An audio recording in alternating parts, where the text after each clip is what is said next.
Hey there, super second graders. We're going to continue with Lulu is Getting a Sister. We are now on chapter 12. Right? Chapter 12. I would, however, like to talk about campfire night at Camp Sisterhood. And Lulu would like to talk about it too. So she called up her mom and dad on Saturday morning, the morning after campfire night, and happily announced, I'm loving it here. Loving it, did you say? Asked her dad. Here, as in Camp Sisterhood? Asked her dad. And asked her mom, just to check, is this Lulu we're speaking to? Yes, it's me, said Lulu, sounding happier by the minute. It's me, and I'm here at Camp Sisterhood, and I love it.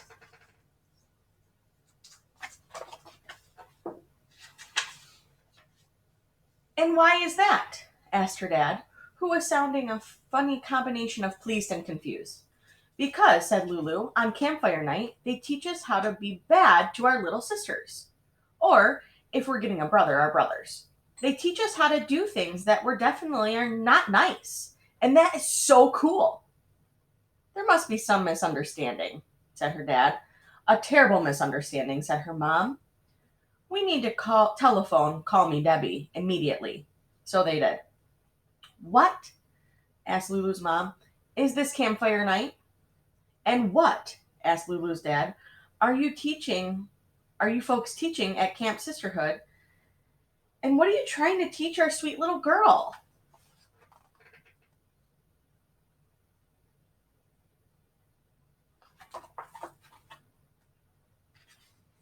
Sweet little girl, said Call Me Debbie, but only to herself. And then she explained, on the first Friday night at Camp Sisterhood, there's always a campfire night when all the sit around the campfire toasting marshmallows, while one by one, each of the counselors take turns telling stories. Oh, said Lulu's mom, just like when I went to camp and everybody told ghost stories. Not exactly, Call Me Debbie replied. The counselors are telling stories about the things that they did, the things that they shouldn't have done to their little brothers and sisters when they were young. Naughty and not nice things, bad and beastly things, things that if I told you, you'd find shocking. So why in the world, gasped Lulu's mom, unable to go on, are you, continued Lulu's dad, allowing them to tell these terrible stories?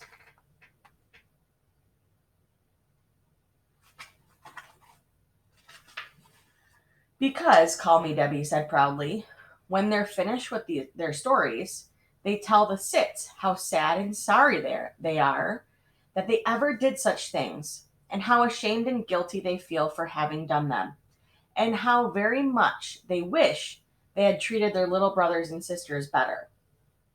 And then what happens? Lulu's dad demanded. And then, Call Me Debbie replied, all the sits, well, almost all the sits, understand how unhappy they'd feel and how awful it would be to engage in a bad and beastly big sister behavior. Almost all sits? Lulu's mom asked. Almost yes, Call Me Debbie sighed. Because there's always somebody who listens to these stories and decides that she's hearing some really good ideas. And could that somebody, Lulu's dad asked nervously, possibly be somebody we know? Quite possibly, was Call Me Debbie's not too comforting answer. Let's just wait and see. And that is the end of chapter 12. Sounds like Lulu might be that person.